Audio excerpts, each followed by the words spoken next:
Another pricing objection you might face is somebody saying, I don't have much equity, therefore I'm going to stay here.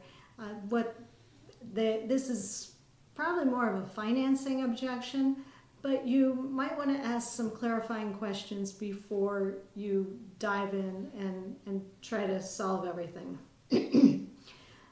You might say, could I ask how much is not much? How much equity do you have in your home?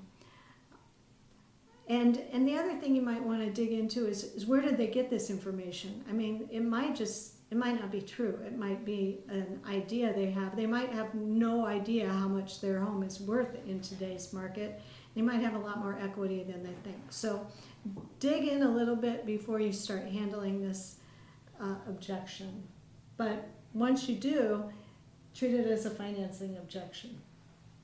What they're really saying is they don't think they have the wherewithal, the financial resources necessary to go from A to B.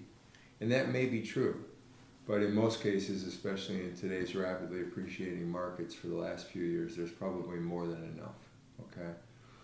And the best time to do an upgrade move is yesterday.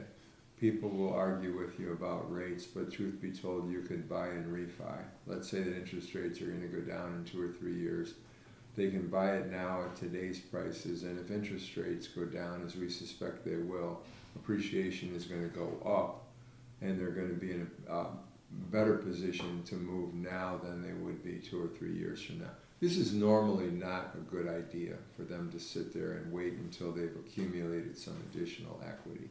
So the facts are on your side, and you need to know the advantages of moving up right now as opposed to moving up later. So, for example, and I'm going to do this quickly and hope that you understand what I'm saying, okay? But let's say you have a $200,000 house and it's going up in value. I'm using round numbers, 10% a year. And they're thinking about upgrading to a $400,000 house.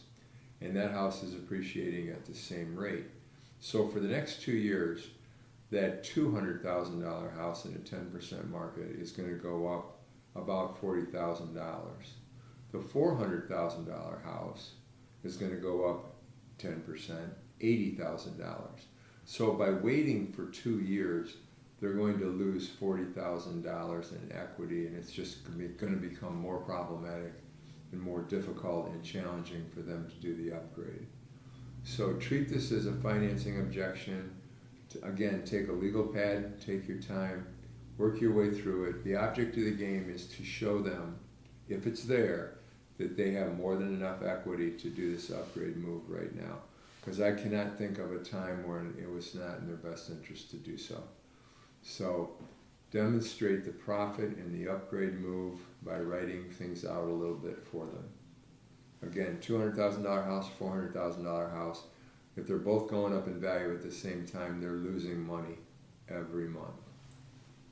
And they don't have to be there. You just have to share with them a way forward that works and that they're comfortable with so that they can get the job done. And you can do it for them.